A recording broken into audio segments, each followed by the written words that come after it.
ওই ফাঁক পাঞ্জানরে তো আমরা ভালোবাসবো ইনশাআল্লাহ। আমার নবী, আপনার নবী, রহমাতান লিল আলামিন নবী একটা কথা বললেন যে যারা পাক পাঞ্জাতনদেরকে ভালোবাসবে, যারা পাক পাঞ্জাতনকে মহাব্বত করবে, তারা অনেকটা নূহ নবীর কিস্তির মতো হয়ে যাবে।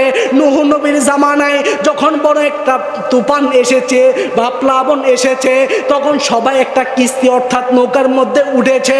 যিনারা নৌকার মধ্যে উঠেছে তিনারা জান্নাত পেয়ে গিয়েছে, তিনারা বেঁচে গিয়েছে। কিন্তু যিনারা মুসা নবীর কথা শুনেও নৌকার মধ্যে উঠে নাই, ওই কিস্তির মধ্যে উঠে নাই, তিনারা ওই তুফানের সাথে তিনারা বেঁচে গিয়েছে। অর্থাৎ বলা হয়েছে যারা পাক পাঞ্জাতনদেরকে মহাব্বত করবে, যারা পাক পাঞ্জাতনের প্রেম ভালোবাসা অন্তরে লালন করবে, তিনাদেরকে ওই নূহ নবীর কিস্তির মতো বাঁচিয়ে জান্নাতে নিয়ে যাবে একজন, তিনি কে? আরো আওয়াজ দিয়ে বলেন কে? আল্লাহ আমাদের সকলকে বোঝার তৌফিক দিক, সকলে পড়ি আমিন। নূহ নবী যখন কিস্তি বানায়, কি বানায়? অর্থাৎ এটা হচ্ছে আরবি শব্দ, মানে যখন নৌকা বানায়, কি বানায়? তখন মুসা নবীর কয় হুয়া মুজ্জু, মানে পাগল। কি কয়? পাগল। মুসা নবী পাগল হয়ে গেছে। কি হয়ে গেছে? এখন যদি আমি আপনাদের নোয়াপাড়ার জমিনে কোনো ঝড় নাই, বৃষ্টি নাই, তুফান নাই, প্লাবন নাই, কোনো কিছু নাই, এখন যদি আমি মাঝ রাস্তার পাশে বা আপনাদের এখানে খাল বিল পুকুর যা কিছু রয়েছে, আমি যদি বড় একটা নৌকা বানাই, নবীরে পাগল কইছে, আমার তো পাগল আরো আগে কইবে, কইব না? কইব নি? তেমন নবীর আল্লাহ বলছে যে আপনি নৌকা বানান। নবী কয় আল্লাহ ঝড় নাই, বৃষ্টি নাই, তুফান নাই, আপনি কি প্লাবন দিবেন, কি তুফান দিবেন? ওই তুফানও তো নাই, তুফানের নাম নিশানা নাই। কিন্তু আমি যদি এখন কিস্তি বানাই, আমি যদি এখন নৌকা বানাই, তাহলে মানুষ আমাকে কি বলবে? মানুষ কি বলবে ওইটা দেখার সময় নাই। আমি আল্লাহ বলেছি বানাও, তুমি কিস্তি বানাইতে হবে। তখন আল্লাহর কথা মোতাবেক নূহ নবী কিস্তি বানাইলেন, নৌকা বানাইলেন। নৌকা বানানোর পরে তখন একদল লোক বলে পাগল হয়ে গেছে। কি কয়? পাগল হয়ে গেছে। তখন নূহ নবী বলতেছে যে আল্লাহ, এমনিতে আমার অনেকে নবী মানে না, তার মাঝখান দিয়ে আবার নৌকা বানাই লইলাম, এখন তো মোড় নবী তো মানতো না, আর মানুষ কি কইব? পাগল কইব। কিন্তু রসুল কি পাগল নেই? পাগল নেই? পাগল না। এটা হচ্ছে আল্লাহ একটা রহমত। দেখেন তখন বলতেছে যে আল্লাহ, আমি যদি এটা বানাই তাহলে তো আমাকে পাগল বলবে। ওইটা কোনো সমস্যা নাই, তুমি বানাও। সুবহানাল্লাহ। তখন নৌকা বানাইলেন। নৌকা বানানোর পরে, নৌকা সাজানোর পরে, তখন ওই এলাকার লোকগুলো বলতেছে নূহ নবী পাগল হয়ে গেছে। হাই, একদিন চলে যায়, 2 দিন চলে যায়, 3-4 দিন হয়ে গেল, কোনো প্লাবন নাই, কোনো বৃষ্টি নাই, ঝড় নাই, তুফান নাই। নূহ নবী ডাক দেয়া কয় আল্লাহ, আপনি বলেছেন ঝড় বৃষ্টি আসবে, প্লাবন আসবে, কিন্তু এখন থেকে আজকে কয়েকটা দিন হয়ে গেল আমি নৌকা বানাইলাম, আপনার কোনো ঝড় নাই, বৃষ্টি নাই, তুফান নাই, আমার আর ভালো লাগে না। যখন দেখতেছে সবাই পাগল কইতাছে, আইরে এখানের জালো ভালো লাগে না, নূহ নবী মসজিদে গেলেন। মসজিদে যাইয়া 2 রাকাত নফল নামাজ আদায় করলেন। নফল নামাজ আদায় আবার কইরা আসলেন। আবার কইতাছে নূহ নবী পাগল হইয়া গেলেন, আইরে ভালো লাগে না, আবার দৌড় দিয়া গেলেন, আবার 2 রাকাত নফল নামাজ আদায় করলেন। এবার দেখতেছে পুরা নৌকার মধ্যে মানুষরা পায়খানা টয়লেট কইরা বড়াইয়া ফালাইছে। নাউজুবিল্লাহ। অন্ত নূহ নবী কয় হাই হাই হাই, কোন আল্লাহর কথা ধরে নৌকা বানাইলাম, এখন তো পুরা নৌকে ভাষা ফালাইছে। কি করছে? নৌকা ভাষায় ফালাইছে, এখন কি করার? তখন নূহ নবী কয় আল্লাহ, বহু সহ্য করছি, এবার আর পারতাম। আল্লাহ কয় নূহ রে, ইন্নাল্লাহা মা'আস সাবিরিন, ইন্নাল্লাহা মা'আস সাবিরিন। ধৈর্য ধরো, নিশ্চয়ই ধৈর্য ফল খুব মিষ্টি হয়। নূহ নবী বলল যে আল্লাহ, এবারের মতো ধৈর্য ধরলাম। যখন সবাই পায়খানা কইরা পড়াইয়া ফালাইলো, আইরে ছোট পোলা ফাইন বলা বলি করতেছে, এই বাড়ির কথা ওই বাড়ির কইতাছে যে আইরে নূহ নবী কি নৌকা বানাইলো, কি কিস্তি বানাইলো।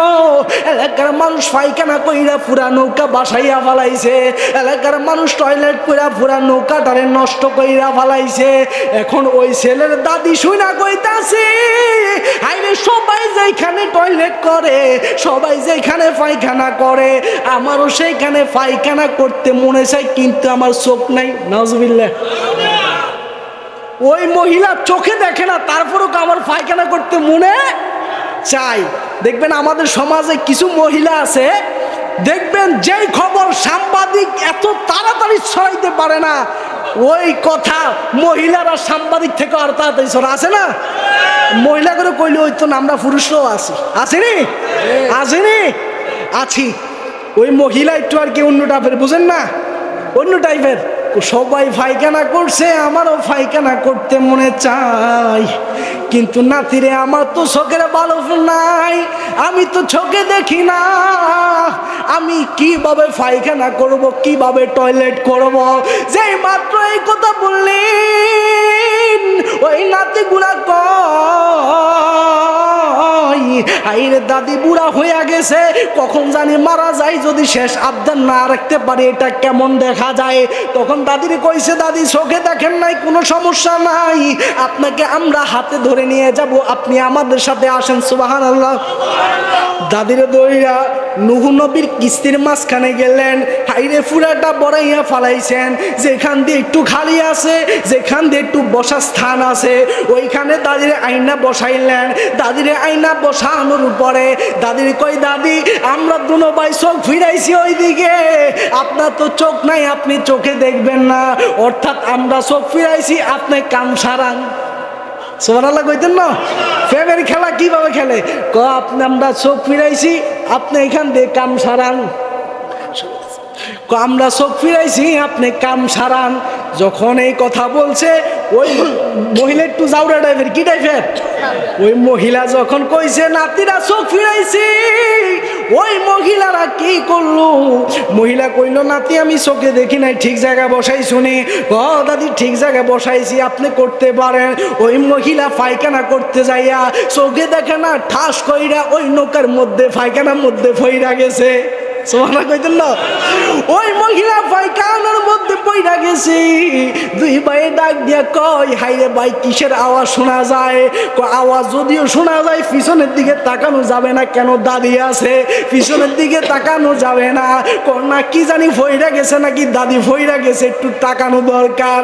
তারপর দুনো ভাই একটু আস্তে করে চোখটা ফিরাইলো, দেখতাছে ওই পায়খানার সাগরে দাদি হাবুডুবু খাইতাছে।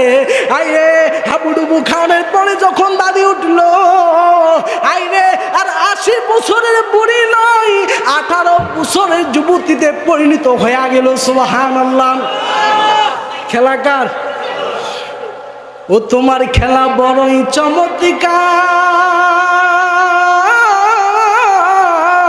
চমৎকার, ওরে আসমানে মিলাইছ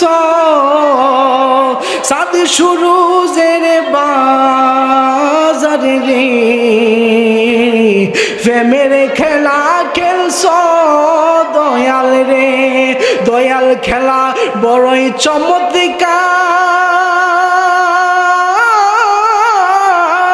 চমৎকার, ওরে নাফাকে মানুষ বানাইয়া ওরে মিলাইছ বাজার রে,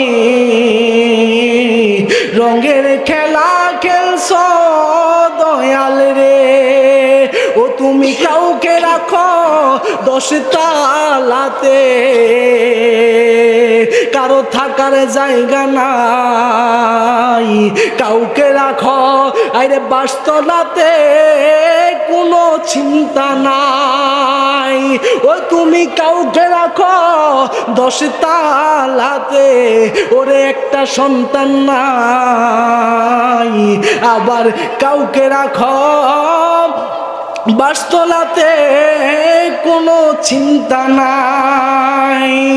ওরে ধনী বলো গরিব বলো, সবে তোমার খেলা, ওরে আসমানে মিলাইছ, ওরে চাঁদ সুরুজের মেলা রে, রঙের খেলা খেলছ দয়াল রে। ও ও দয়াল তোমার খেলা বড়ই চমৎকার। ওরে নাফাকে মানুষ বানাইয়া মিলাইছ বাজারে, রঙের খেলা খেলছ ও দয়াল রে।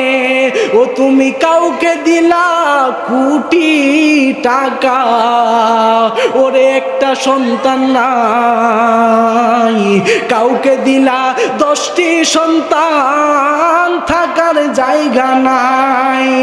ওরে টাকা পয়সা ধন সম্পত্তি দিলা বেশি করে, ওরে মরার পরে কান্দে লইয়া কবরে নামাবে কে তোরে রে।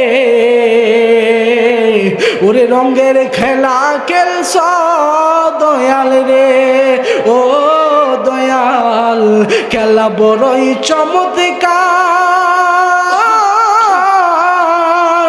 ওরে আসমানে মিলাইছ সাদ সুরুজের বাজার রে, রঙের খেলা খেলছ ও দয়াল রে। ওরে তুমি নির্দোষী রে রাখো দয়াল ও ববের জেলখানায়। ওরে অপরাধ করিয়া কে ঘুরে সর্বদায়। ওরে তুমি সাগরের এই ফার পাইঙ্গা ওই ফার গরু, এই কি তোমার খেলা? ওরে আসমানে মিলাইছ সাদ সুরুজের মেলা রে, রঙের খেলা খেলছ দয়াল রে। ও দয়াল তোমার খেলা বড়ই চমৎকার। ওরে নাফাকে মানুষ বানাইয়া মিলাইছ বাজারে, রঙের খেলা খেলছ দয়াল রে। একটু আওয়াজ দিয়ে বলা যাবে কি আল্লাহু আকবার? আরো উচ্চ কণ্ঠে আওয়াজ দিয়ে পড়েন আল্লাহু আকবার। নারায়ে তাকবীর, নারায়ে রিসালাত, নারে গাউসিয়া।